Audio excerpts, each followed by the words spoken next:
نحمدہ ونصلی ونسلم علی رسولہ الکریم اما بعد فاعوذ باللہ من الشیطان الرجیم بسم اللہ الرحمن الرحیم ان عدۃ الشہور عند اللہ 12 شہرا فی کتاب اللہ یوم خلق السماوات والارض منها 4 حرم ذلک الدین القیم فلا تظلموا فیہن انفسکم صدق اللہ العظیم۔ الصلاۃ والسلام علیک یا رسول اللہ، الصلاۃ والسلام علیک یا حبیب اللہ،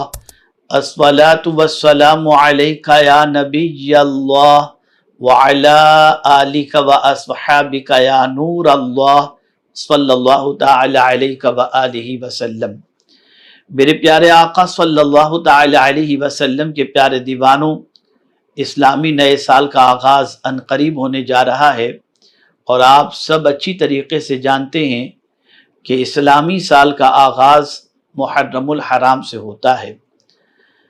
محرم الحرام اسلامی سال کے پہلے مہینے کے نام کے رکھنے کی وجہ یہ ہے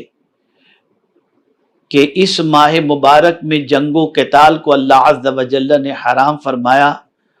اور حرمت کی تاکید کے لیے اس ماہ مبارک کو محرم کا نام دیا گیا۔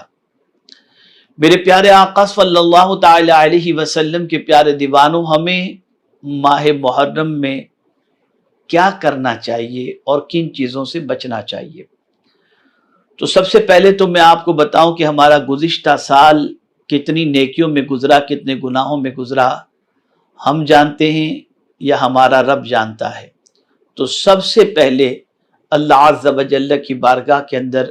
ہم سچے دل سے توبہ کریں، استغفار کریں۔ اسی لیے میرے پیارے آقا صلی اللہ تعالی علیہ وسلم کے پیارے دیوانوں، بزرگان دین ارشاد فرماتے ہیں کہ جو شخص ماہ محرم الحرام کی پہلی رات سے لے کر شب عاشورہ تک کلمہ توحید کو 100 مرتبہ اس نیت سے پڑھے کہ اللہ عز و جل اس کے گناہوں کو معاف فرما دے، تو اللہ کی ذات سے امید ہے کہ پروردگار جل جلالہ کلمہ توحید کی برکت سے اس کے گناہوں کو معاف فرما دے گا۔ معمول بنا لے اللہ عز و جل کی بارگاہ میں توبہ و استغفار کی کثرت کی، اس لیے کہ آقا کریم صلی اللہ علیہ وسلم نے ارشاد فرمایا کہ جو شخص استغفار کو لازم پکڑ لے، اللہ تعالیٰ اس کے گناہ کو معاف فرماتا ہے، اس کے اٹکے ہوئے کام کو پروردگار پورا کر دیتا ہے، اور اسے ایسی جگہ سے روزی عطا فرماتا ہے جہاں اس کا گمان بھی نہیں پہنچتا۔ ہمیشہ استغفار کرنا چاہیے، لیکن ماہ محرم میں خاص طور پر استغفار کر کے سابقہ گناہوں سے اللہ کی بارگاہ میں توبہ کر کے اللہ عز و جل کو راضی کرنے کی کوشش کرنی چاہیے۔ اسی کے ساتھ ساتھ میرے پیارے آقا صلی اللہ علیہ وسلم کے پیارے دیوانوں، ماہ محرم شریف کے آغاز سے ہی ہم اپنے آپ کو عبادت اور ریاضت کے لیے تیار کر لیں۔ کوشش کریں کہ کچھ قضائے عمری ادا کریں، کچھ نوافل کی کثرت کریں، کچھ تلاوت قرآن مقدس کریں۔ اللہ توفیق دے تو 10 دن میں قرآن مقدس ختم کریں، روزانہ 3 پارے کی تلاوت کر کے، اور اتنا بھی نہیں ہو سکتا تو جتنا ممکن ہو اللہ عز و جل کی بارگاہ کے اندر دعا کریں کہ اللہ قرآن مقدس کی تلاوت کی توفیق عطا فرمائے، اور جتنا ممکن ہو سکے قرآن شریف کی تلاوت بھی کریں۔ اسی کے ساتھ ساتھ درود شریف کی کثرت کریں، اسی کے ساتھ ساتھ لا حول ولا قوت الا باللہ کی کثرت کریں۔ میرے پیارے آقا صلی اللہ علیہ وسلم کے پیارے دیوانوں، ان چیزوں کے کرنے کے ساتھ ساتھ خاص طور پر گناہوں سے بچیں۔ ہمیشہ گناہوں سے بچتے رہنا چاہیے، لیکن ماہ محرم میں خاص طور پر، یعنی حرمت والے مہینوں میں خاص طور پر اللہ عز و جل نے اپنی جانوں پر ظلم کرنے سے منع فرمایا۔ بہت سارے مسلمان ماہ محرم کے اندر تعزیہ دیکھنے کے لیے جاتے ہیں، خواتین بھی جاتی ہیں، مرد بھی جاتے ہیں، اور بہت ساری منتیں اور نذر جو ہے وہ تعزیے پر اتارتے نظر آتے ہیں۔ خدا کے لیے ان کاموں سے اپنے آپ کو روکیں اور ان کاموں سے اپنے آپ کو بچائیں۔ اللہ عز و جل کی بارگاہ کے اندر دعا کرتے رہیں، استغفار کرتے رہیں کہ اللہ تعالیٰ تاجدار کربلا امام علی مقام رضی اللہ المولا تبارک و تعالی عنہ کے نقش قدم پر چلائے، جس طریقے سے انہوں نے زندگی کی آخری سانس تک بظاہر جو تھی آپ نے شریعت پر ثابت قدمی کے ساتھ گزار کر دنیا کو پیغام دیا کہ اگر دین سیکھنا ہو تو میری زندگی کو دیکھو، میں نے زندگی کی آخری سانس تک بظاہر اس فرش گیتی پر میں نے شریعت و سنت کی پاسداری کی۔ مجھے افسوس ہوتا ہے کہ جب مرد و خواتین بن سور کر تعزیے کی طرف اور رات کو تعزیہ دیکھنے کی طرف نکلتے ہیں، خدا کے لیے ان کاموں سے بچو۔ ہاں، اگر آپ کو اللہ عز و جل نے دیا ہے تو پیاسوں کو پانی پلانے کے لیے سبیلیں لگوائیں، غربا کے گھروں کے اندر راشن بھروائیں، اسی طریقے سے پریشان حالوں کی مدد کریں، اور خاص طور پر میرے پیارے آقا صلی اللہ علیہ وسلم کے پیارے دیوانوں، سادات کرام کا خیال رکھنے کی کوشش کریں۔ میرے پیارے آقا صلی اللہ علیہ وسلم کے پیارے دیوانوں، اپنے گھر والوں پر بھی اس دن فراخ دلی کے ساتھ خرچ بھی کریں، یعنی یوم عاشور کو، اور ماہ محرم کے اندر اپنے بچوں کو، اپنی فیملی کو بھی تلاوت و عبادت و ریاضت کی طرف مائل کرنے کی کوشش کریں۔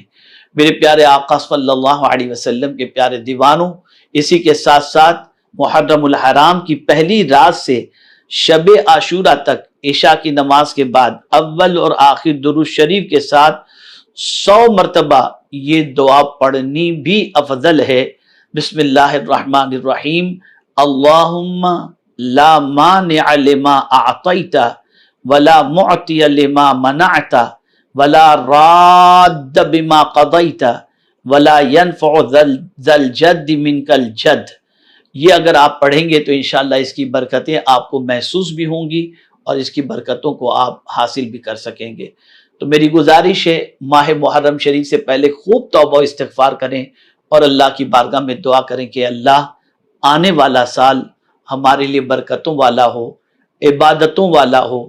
رب قدیر جل جلالہ کی اطاعت والا ہو، رسول رحمت صلی اللہ علیہ وسلم کی محبت والا ہو۔ یاد رکھیں، سرکار صلی اللہ علیہ وسلم نے اس انسان کو بہتر انسان فرمایا جس کی عمر لمبی ہو اور اس کے دامن میں نیکیوں کا خزانہ موجود ہو۔ اللہ ہمیں ایسی عمر عطا فرمائے کہ ہم اس کی اطاعت کے اندر گزاریں اور اس کی فرما برداری میں گزاریں اور اس کے رسول صلی اللہ علیہ وسلم کی اطاعت میں گزاریں۔ اللہ تعالی رحمت عالم نور مجسم صلی اللہ علیہ وسلم کے صدقہ و طفیل ماہ محرم شریف میں خاص طور پر ممنوعہ اعمال سے بچنے کی توفیق عطا فرمائے اور نیک اعمال کی توفیق عطا فرمائے، اور ہمیشہ پروردگار جل جلالہ ہمیں ممنوع اعمال سے بچنے کی اور نیک اعمال کرنے کی توفیق عطا فرمائے۔ ایک ہدف متعین کریں کہ 10 دن کے اندر ہم اتنا پڑھ لیں گے، یہ پڑھ لیں گے، اتنا پورا کر لیں گے۔ یعنی مثال کے طور پر ایک قرآن شریف ہے، 1.25 لاکھ مرتبہ آیت کریمہ ہے، یا سلاموں کا ختم 1.25 لاکھ مرتبہ ہے۔ ہاں، اور خاص طور پر یہ بھی عرض کر دوں کہ صرف